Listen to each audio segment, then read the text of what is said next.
you're like, oh, I'm financially free. Now what do I do?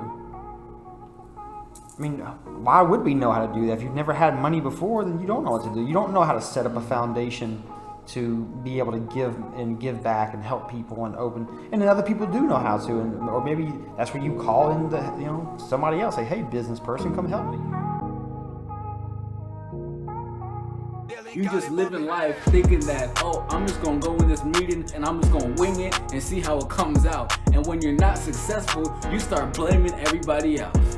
Come on, man. You know what Stop putting on a facade and a facade of somebody that you're not. Stop trying to look good and actually put in the groundwork. Yeah. Finally getting a black teacher that looks like you, that represents you, that's smart. You know, it's just amazing.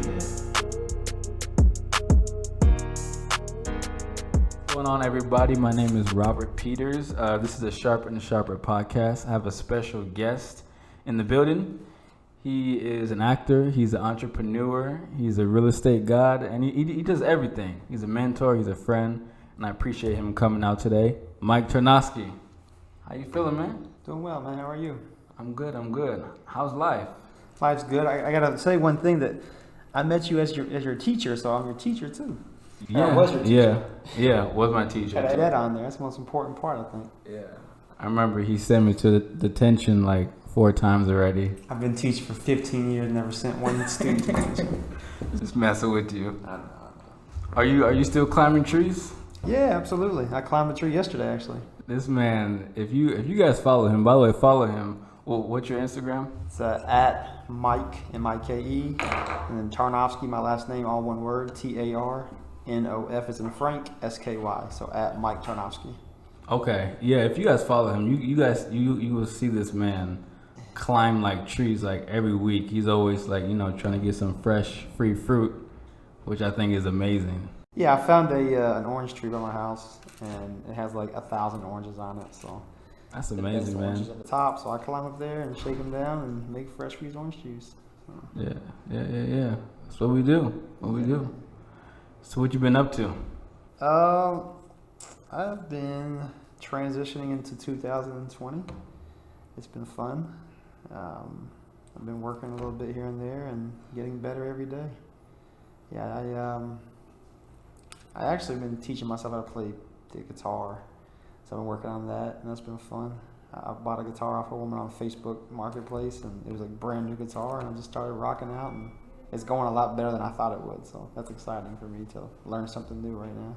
Man, that's good. And for you guys that don't know, this man is like so talented. He has like 15 different jobs. I don't know if he's still modeling or not, but he also was a model. Are you still doing that? I got away from modeling now.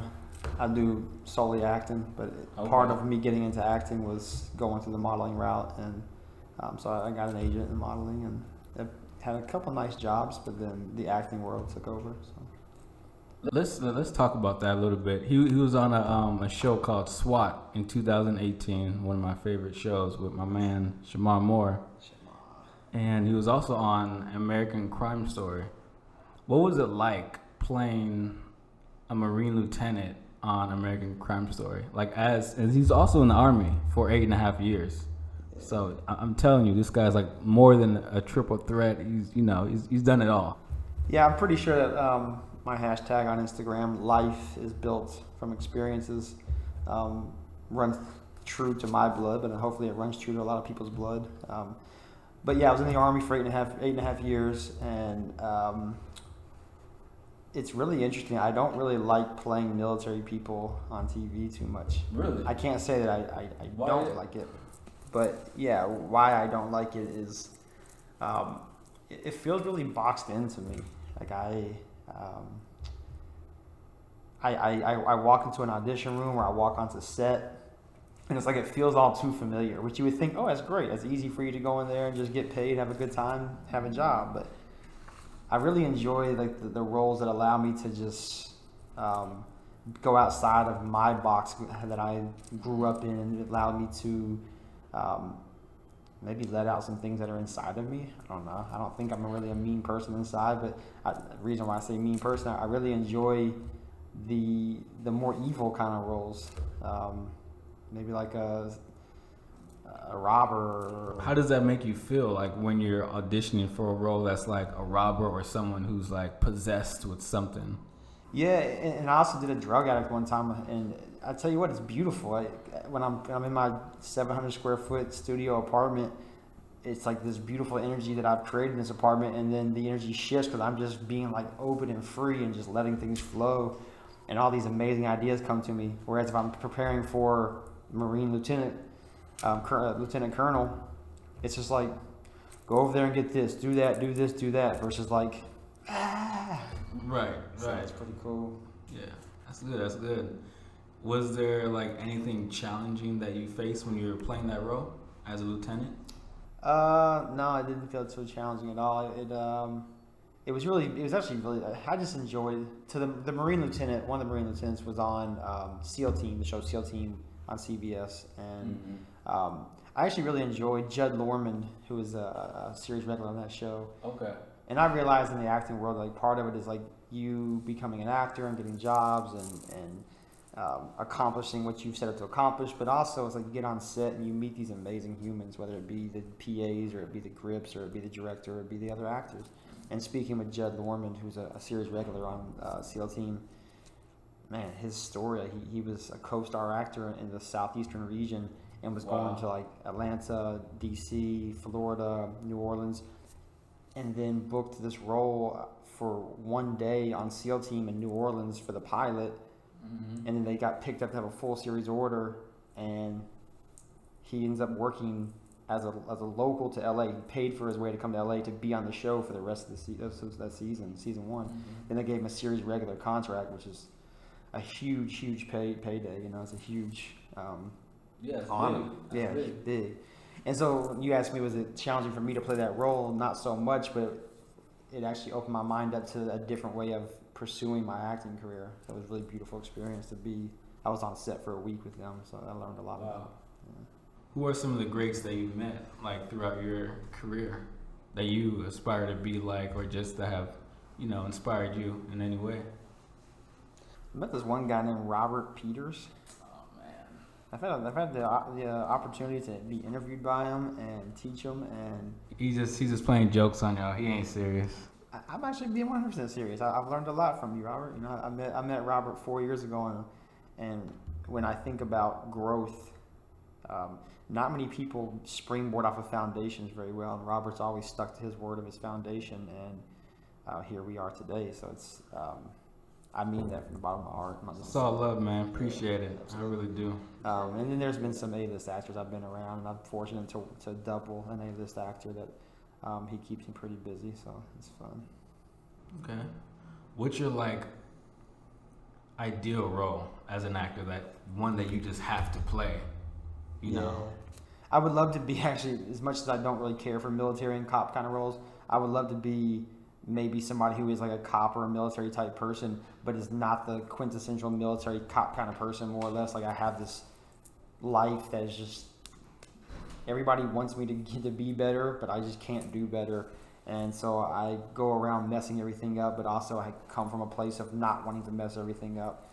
So just adding layers in that regard. I would love for that to probably be more of a movie than a TV show, and have 2 or 3, if not 4, sequels to it, and or maybe not sequels, a franchise. That's the best way to put it, and let that just be my career. You know? Yeah, man. And you've done so many different things acting wise. There's got to be like a point where you something that helps you stay focused or stay on your game. What are some of those things that help you like stay focused and make sure you're in tune with your role? Introspect. Yeah, I was having a conversation with a friend last night just about life in general, and she called me out on some things that, and I was like, man, I really appreciate that, and I could really easily get upset, or like I could feel a certain way, but when we have the ability to look inside and go inside of ourselves and be like, oh, okay, this is what I can pull from within me to use for what I'm like, what's facing me right now, which is not often done by humans. Man, it's a beautiful experience. And so in the acting world, I'm right now practicing daily being aware of the people around me and myself, and how they and myself are projecting what's inside of us already onto other people. And I think me practicing that right now is keeping me focused on growing in my acting. Because when I read these words on a piece of paper, then I say, okay, what needs to be projected out of this character onto the scene partners? It just creates a completely different world. Wow. Yeah. What advice would you give to someone who wants to go into the industry, as a young actor or actress? Young, old, whoever. The minute you realize that you're going to get into the acting, I don't know exactly how to word this. It has come across my mind a couple times, but treat yourself like you are an infant child. Right now in 2020, we're looking at humans walking around thinking about, and they're saying, okay, I was conditioned this way growing up, and everything that hits us is a part of who we have become and who we are going to become and who we are in this present moment. And it's the same thing for our acting career. Everything that you do, every class you take, every piece of advice you get, every person you put around, every role you take or don't take is a part of who you are going to become as an actor. And there's no right or wrong, but be mindful of it, be aware of, and be selective. I mean, the A-list actors are selective, so why should we not be selective at a lower rate? At a lower, I don't know what you want to call it, lower spot than A-list acting. Yeah. You have any projects you've been working on for 2020? Anything you can tell us about? 2020, I don't have anything coming up. I finished the year really strong in 2019. And so those will come out, but I was doing the doubling work for that, and I'm not sure when that comes out. But no, nothing for 2020 right now. It's pilot season right now, so I've been going out for a couple pilots here and there, and then the way that the major casting works is pilot season, and then they start to then cast the guest stars and co-stars for those pilots. So I've read for 2 pilots. If I get those, I get those. If I don't, I don't. And then I start going for guest stars and films and co-stars. Yes, sir. Yeah, man. How do you stay stress-free? How do I stay stress-free? Man, I don't know if that's a loaded question. It's not loaded on your end, but that's a deep question. I think how do I answer that simply? Because acting could be very stressful. Yeah. I'd say anything can be stressful. Mm-hmm. I know how I stay stress-free, so I guess I'll just say it. I keep it. I stay in a neutral place and allow myself to feel into negative and positive. That took me. I started doing that at a very young age. I didn't know I was doing it, but I practiced receiving things neutrally, seeing things neutrally, and then allowing them to go to a negative or positive place instead of receiving them negatively and then trying to find the positivity in them. And I realize now in hindsight that when I was doing that at 13, 14, 15 years old, now at 35 years old, I can just sit somewhere very still and receive something and then allow it to just flow one way or another. And I stay stress-free. And I also don't really want for much.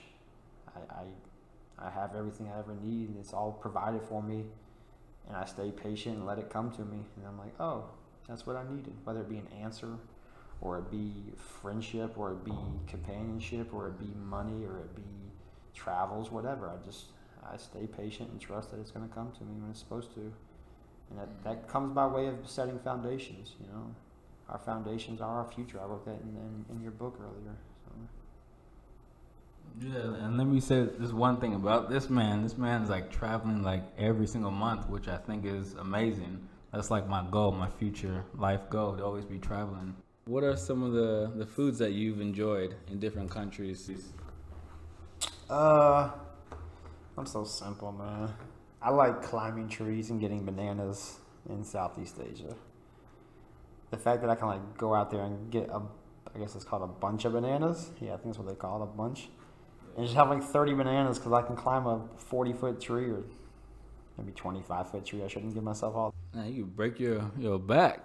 Well, yeah, but you get to know the locals and they teach you how to climb a tree, and you that's what people. I mean, there's people in different parts of the world who are doing that on a daily basis, Yeah. And here we are going to like think it's like some novelty, but that's what people do every day. You know, a lot of I know. Yeah, I won't get off on novelties, but yeah, go ahead.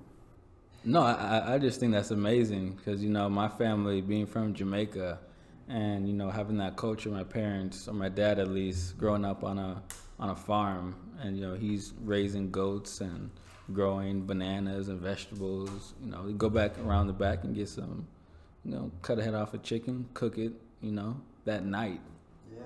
So, you know, yeah, it is. Yeah, my mom grew up on a farm in Kentucky, where I'm from originally, and yeah, I think they had like farm fresh eggs every day, and I don't know if they slaughtered. I'm sure they did. I don't know if they slaughtered chickens and cows, but I'm sure at some point they did. But I don't eat red meat. I don't eat chicken. I do eat fish, but I do think there's like, to some degree, because of how we've evolved as humans, you know, we do use meat for the most part. I don't know if we have to or not. Please, nobody yell at me. I don't know. But if I were to ever eat meat, red meat, and chickens again, as for protein, I would probably raise it myself, and it would probably be something. Although if I raised it myself, I probably wouldn't be able to slaughter them. But yeah, I think that's amazing, man. You know, just being free, and, you know, living life, traveling. I think that's the main thing. You asked me what kind of foods, and I said bananas, which is the most simple answer in the world. But I really, you know, I enjoy eating street food off of the streets of Thailand. I enjoy. How is Thailand? Thailand's beautiful. You know, they say Thailand's a third world country. Indeed, it is in that regard, in terms of economically speaking. But when you say screwed a made up economical system, and you just go and you just connect with humans with your heart, you realize that, man, people are just beautiful. And the people of Thailand are beautiful, man. They have a great time, and they make their money off of tourism, so they're doing their thing, and then they have fun. And a lot of them are scuba divers. Oh, country self. Scuba divers. I'm a certified scuba diver, so I went diving in Thailand for a while, and it's fun. It's a good time. I don't know if I could scuba dive, man. I feel like, I don't know. What are you fearful of? I would definitely like to go, you know, deep sea fishing and all that. But when it comes to scuba diving, I feel like my leg might be like taken off by like a shark or. So you're fearful of having your leg eaten by a shark? Yes. That's unfortunate. I mean, it does happen, I suppose, but. I mean, I've been scuba diving with sharks, and I've seen sharks, but I don't know. I think humans, we attract what we attract, you know. So if you're flowing through thinking you're going to attract a shark that's going to bite you, then it probably will come bite you. But then the next person will go down there with a shark, and the shark will come up to it, and they'll just be like petting the shark, and the shark will be petting them because they're just showing love to the shark, you know. I mean, I don't think every animal and mammal and fish and person in this world I don't think we're innately out to kill and hurt people, you know, like the fears cause us to believe, you know. Yeah. I mean, people do hurt people, but I'm reading a book right now called Sapiens, and they do speak to the fact that they're like, hey, as much as the world has evolved right now, I say the author speaks to the fact that as much as the world's evolved and like there has been this evolution, and we have lost a lot of animals over the years. So there was bloodshed. That's why animals and species have gone extinct. But at heart, people and mammals and animals, they really do lead with their heart. I don't think we learn that as humans, though. I think we learn to lead with our mind. Mm-hmm. From the minute we come out of the womb. We're being talked to, we're being shown what to do, and so therefore we're fearful of things like scuba diving. Yeah. And that's, you know, a lot of times in the casting room too. We're talking about it off the air, how when you go into rooms, sometimes we may beat ourselves up or we feel nervous because, you know, we don't think we're good enough. But just having that mindset of knowing that you're more than enough, that you have what it takes, you know, can be, you know, changing, or it can be the deciding factor if you get that role or if you don't get that role. Right. So I think it's powerful. Yeah. We were talking about that off air with your producer Adrian, and we were. I was glad we got to have that conversation. And it helps me as well. I was practicing projecting as well while we're talking about that. Like I was mentioning earlier in the conversation, that it's those times that we do project out our fears, and are we aware that we're doing that, or are we only aware in the hindsight when we walk out and we're like, oh my gosh, I screwed that up. Now I suck at life. Is that when we decide to understand and have introspection on our fears and projections? Or what about if we do it before we go into a room? Well, then 9 out of 10 times you're not going to be so fearful. Like I was talking to my sister the other day, and I started traveling on airplanes early, but then I started traveling a lot at about 19 years old, and I used to sweat profusely when the turbulence would happen, just because I was just like, I didn't, there was a fear of like, what if something happened?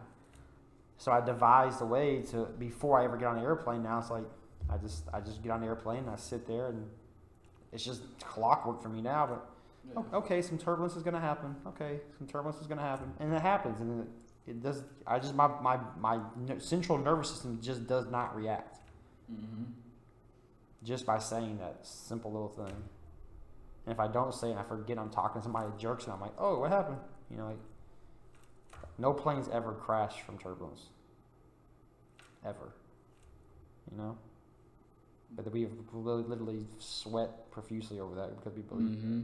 Yeah, and it's all what goes into your mind. I remember Kareem said this: your mind is what makes everything else work.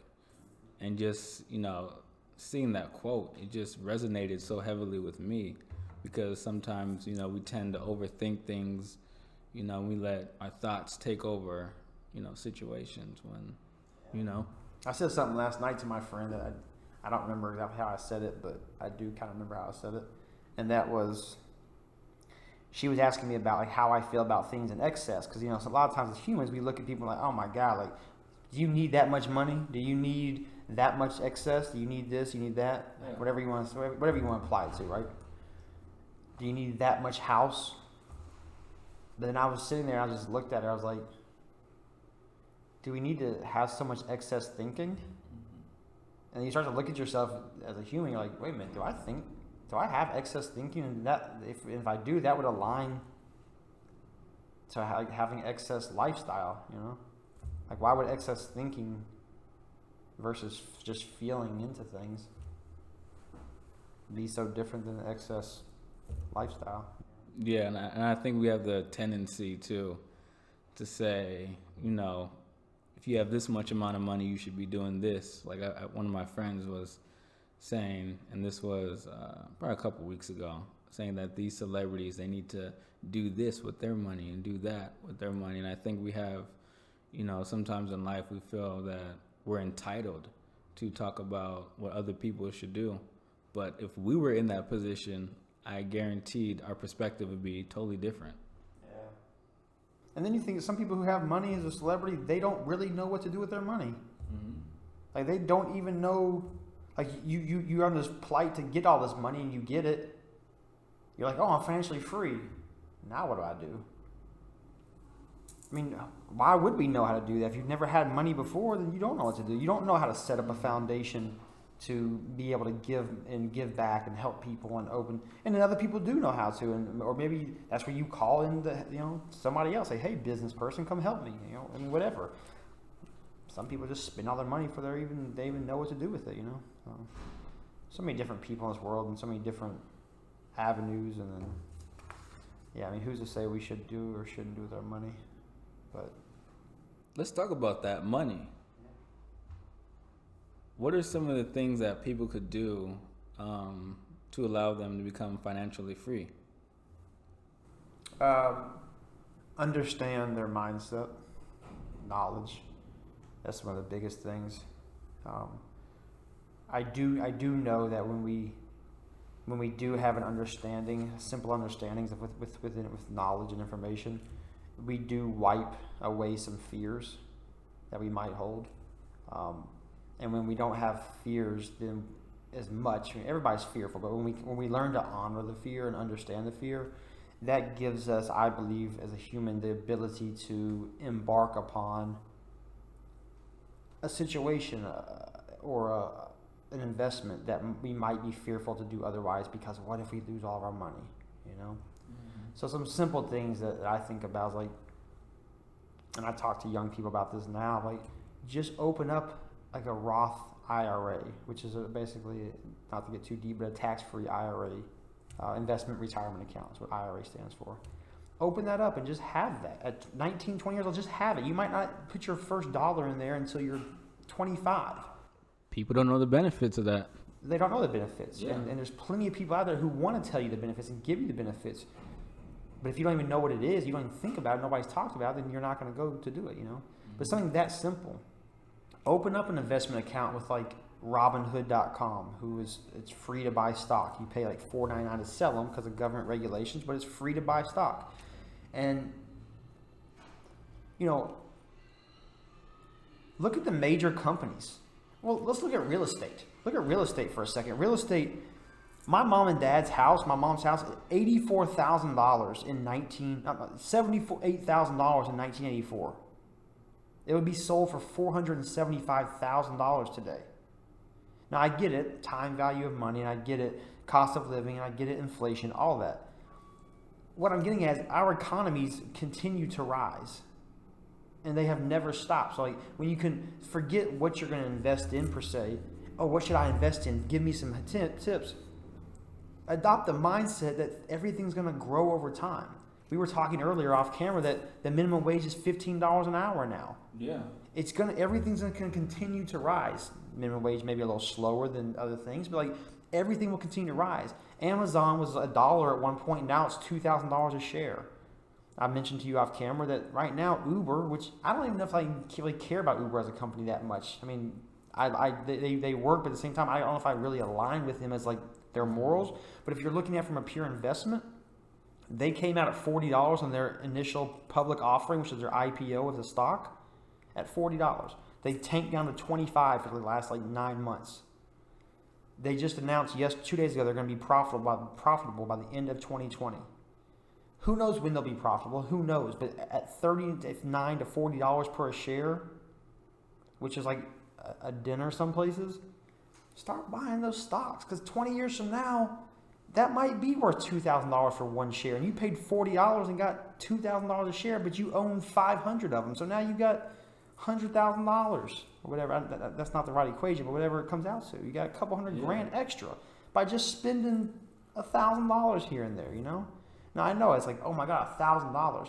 But literally, you can do it in increments. You can buy $40 here and $40 there. So I tell young people, it's the small things right now, the little things that turn to big things. Yeah. Little things. Like think of yourself as a child. At one point when you were born out the womb, you were 6 pounds, 8 ounces, and you were not, I don't know how long a baby is, but you were that long. And now you're this tall, you're this big, you know, whoever you are that is hearing this.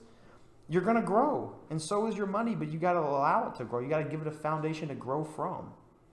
And it's a mindset. So you asked me the question, what could people do? I would prefer to deflect from giving any specifics other than getting the knowledge, stocks and investments. Invest in yourself. Start an LLC, a limited liability corporation, or an S corporation, which is a different taxing situation for companies, and just have that.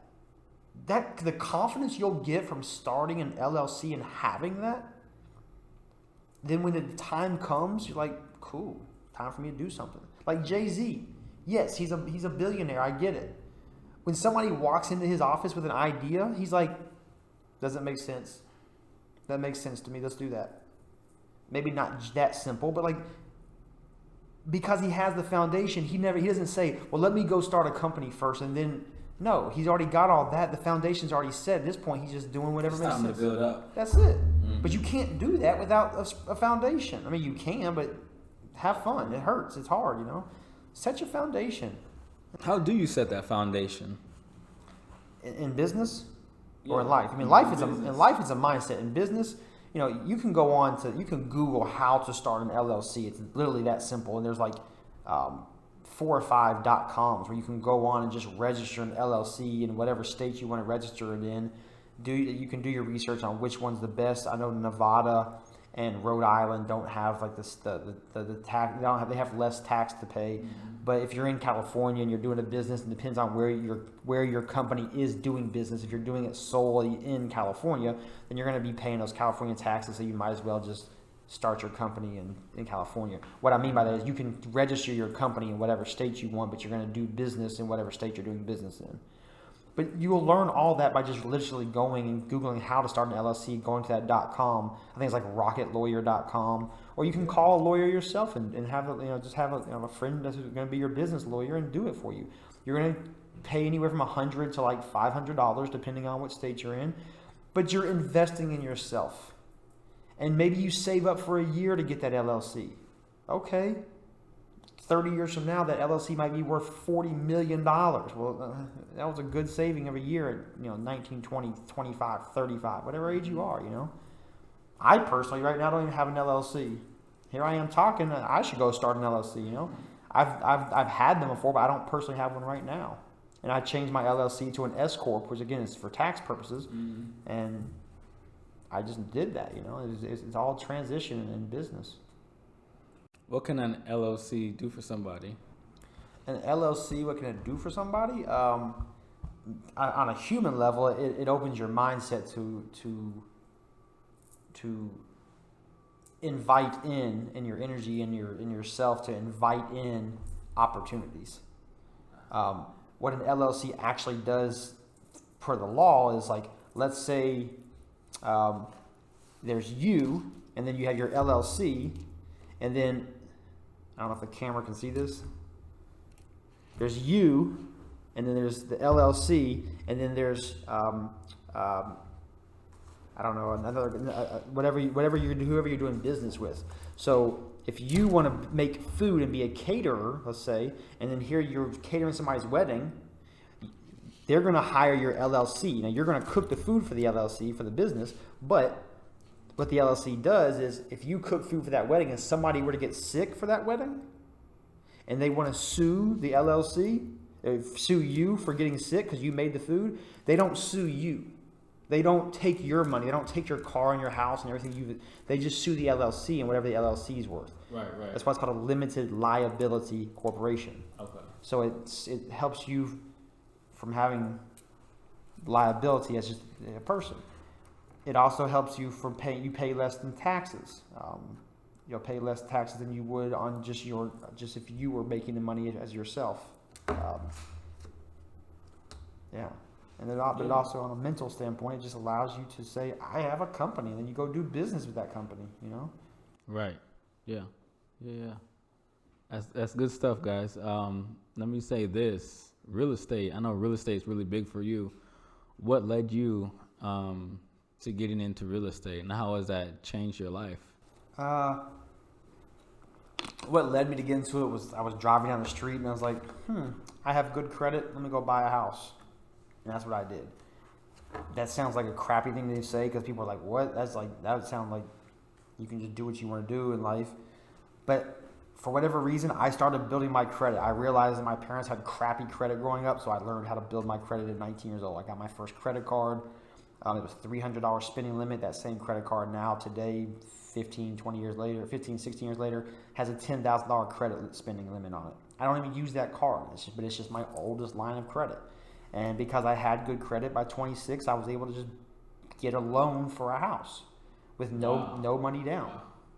That was in Kentucky. It was it was 6 figures the house did cost, but then all I had to do was pay the payments on it, and it was actually cheaper than rent.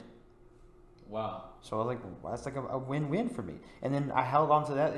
You held on to that for 6, 7, 8 years, and then I sell it and I make 5 figures off of it. And it's the simple thing of, but while I'm doing that, like, and I'm sitting in the mortgage office to sign the paperwork, I'm like, oh my God, I'm locking myself into a 30-year mortgage. What am I doing? I'm only 20-something years old. Like, I'm not going to pay this house off until I'm 50-something. Mm-hmm.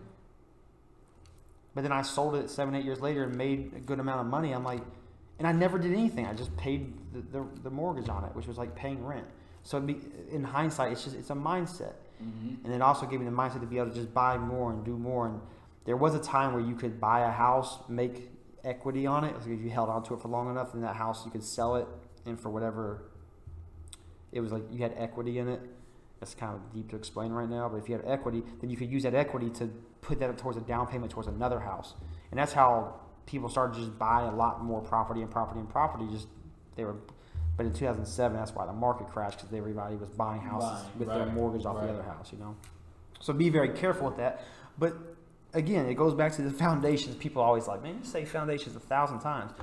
What else you got in life? So set that foundation, like building your credit, saving some money, finding out what loans are available. There's so many different loans available. I got a friend right now in Kentucky who he and his wife, and they had their first child about a year ago. They just bought like dang near a whole city block.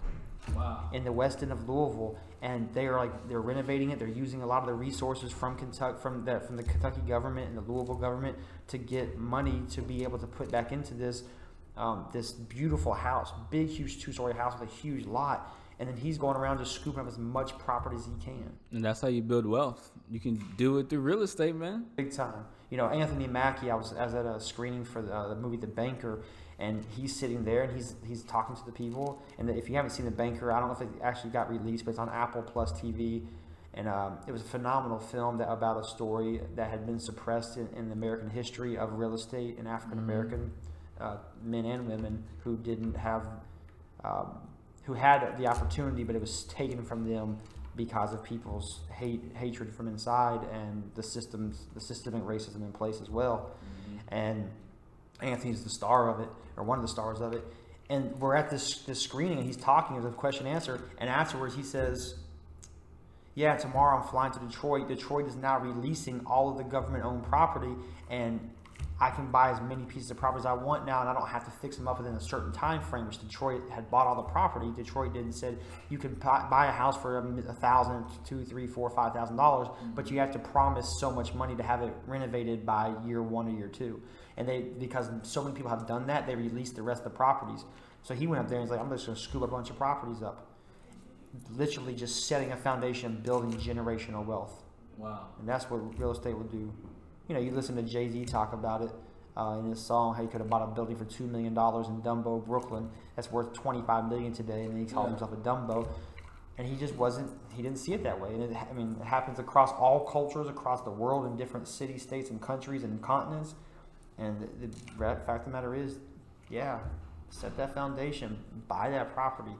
Get a group of people together and buy a property. It's easier than ever today. You can Venmo each other the money every month. Get you a team. That's it, man. Yeah, get you a team. And people are out there. They're out there, and they want to buy, and they want to own, and they want to build wealth. You just got to put that in your mind, body, and soul, and it'll get attracted to you. Right. What's the difference of buying a house in California versus Kentucky? $900,000. Wow. Yeah, a house in Kentucky, it goes from 100 to like a big house is $450,000 probably. You can't buy a house in Los Angeles right now that you can walk into and live for under $550,000. I mean, you can, but not in the general Los Angeles area. Yeah. Rent is even just rent too is expensive in LA. It's Yeah, if you're listening to this from a different city or state than LA, then you're in LA proper. Most of the areas you're paying for a studio $1,250 to $2,000, depending on what area of town you're in. 1 bedroom, maybe $1,750 up to like $10,000, but it's for working class people $3,000. 2 bedrooms, $2,500 to $4,000, $5,000. And it's just normal for people. People make that much money here, though, And then again, there is a huge disparity where people don't make that much money. Recently, the REITs, the Real Estate Investment Trust, have become a thing. So groups of people have gotten together and they've taken their real estate holdings together, and they've then listed them as a public company on the stock exchange. So you can now buy into this REIT, Real Estate Investment Trust. And every year, real estate grows. So every year, these stocks, it's basically a trust fund. It's a fund, and they grow, and then they give dividends because they make so much money. And you can buy into these. They're basically like stocks. You can buy into them, and you can grow your money that way without having to actually buy the real estate. You can invest in the people who do buy the real estate.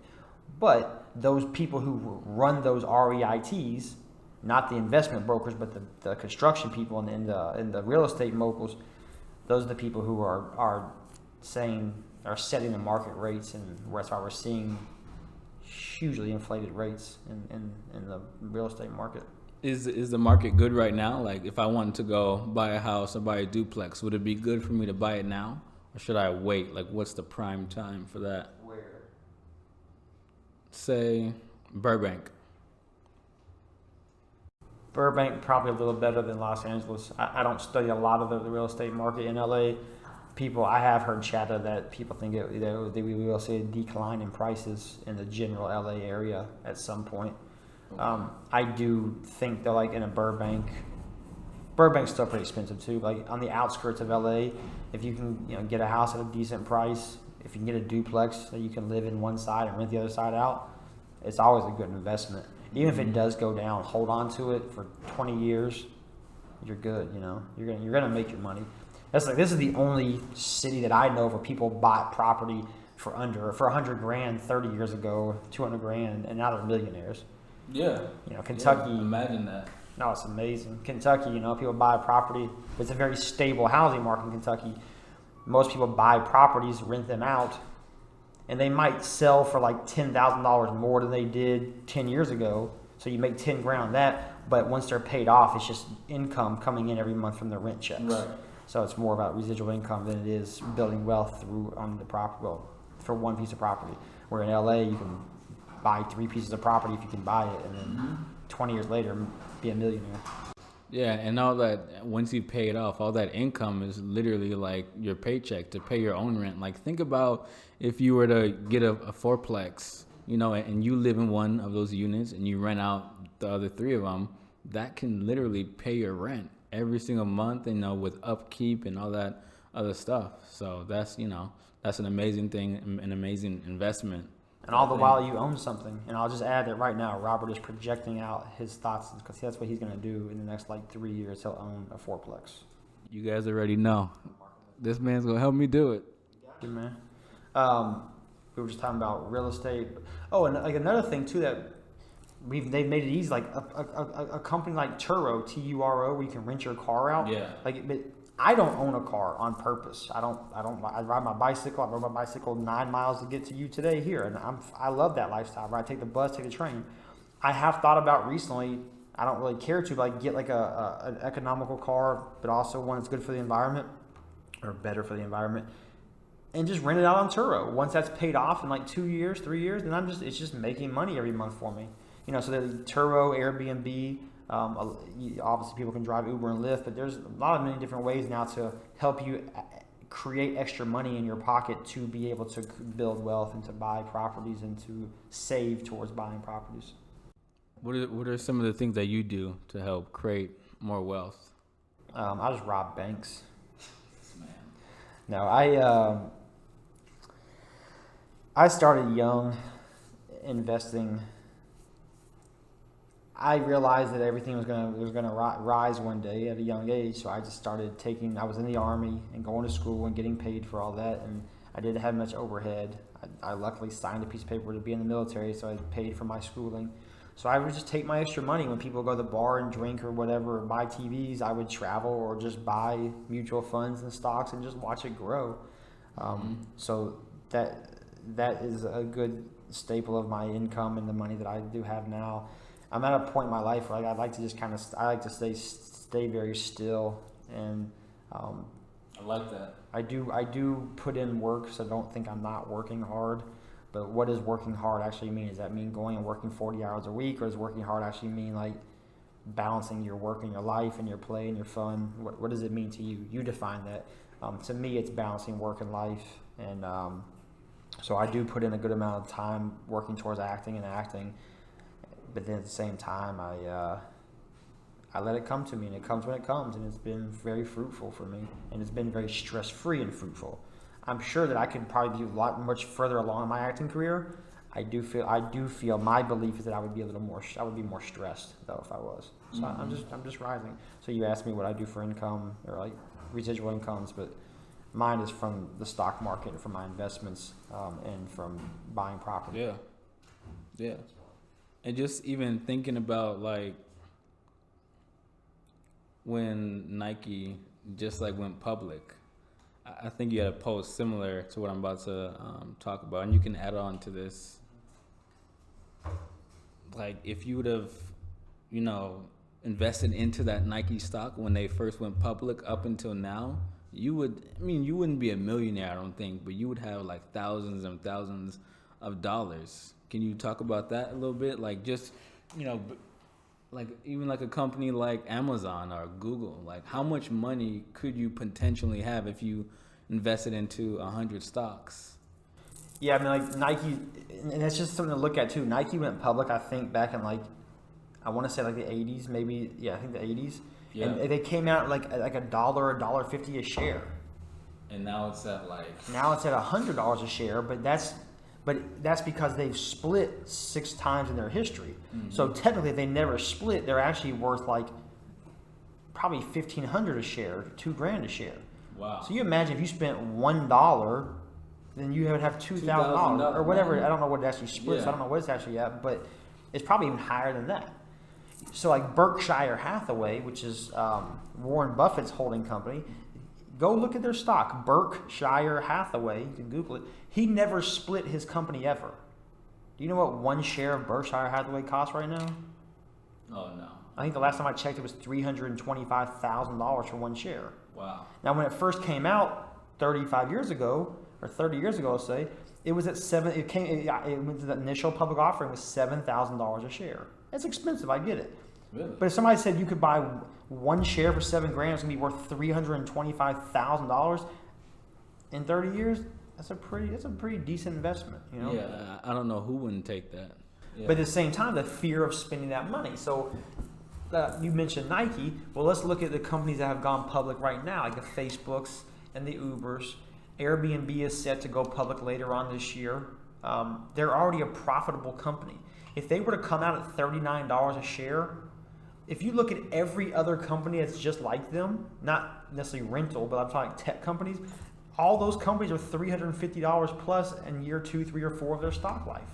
Yeah. So why would you not buy Uber, which is still in year 1 of its stock life? Why would you not buy it at $39? I'm not saying go buy Uber because I'm not an investment advisor, and if you go buy that and it tanks, that's not on me. Please don't put that on me.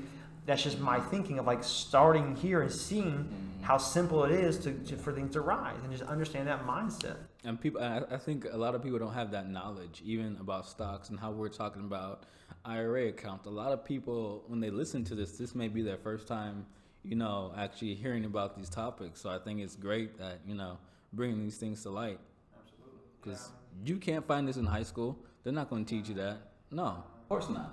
And you asked me earlier about your projects I have coming up, and I think you were alluding to acting projects, but what I am working on right now is getting a piece of property in LA, maybe 1,000 square foot box space for people to come in and hold. I don't want to call them classes, but groups where people can talk about, it's not just me talking, we can have discussions on IRAs and credit cards and investments. I'll be there. Yeah. Call me up, man. I'll be there. But that's the thing, it's so, life is easy when we just know, you know, it really is. Like people say, like, if you know better, you'll do better. I've never said that except for just now. I've heard people say it a lot. Like, if you do know, then life then tends to be a lot easier. Mm-hmm. And things are always going to happen. Everybody has a story. Everybody's got negative and positives and neutral things in their life. But it's a matter of what you do with it, what you've trained and practiced on how you do with it. And there are people who have circumstances that are way worse than the next person. I get that. And I would never take away from their experiences. And I want the best for everybody, but I do acknowledge the fact that people they start from, or they're continually knocked down, or they're continually not given. Not that they're not given, but in life the energy is just not there for them, and I understand that. And if that's happening to you, reach out to me. I would love to be there and talk with you. And I would not come from a place of like you need to meet me where I am. I'll meet you where you are, and we can talk about it and get you going. You know, because life is simple when we live it, you know. We know how to live it, you know. Yeah, it's powerful. That's powerful. Adrian has given me like 10 different signals that we need to wrap it up. So, man, I appreciate you coming out, brother. I appreciate you a lot. You know, it was a great episode. I hope you guys enjoyed it. That's how we live in Sharp and Sharper, the sharpest podcast on the planet.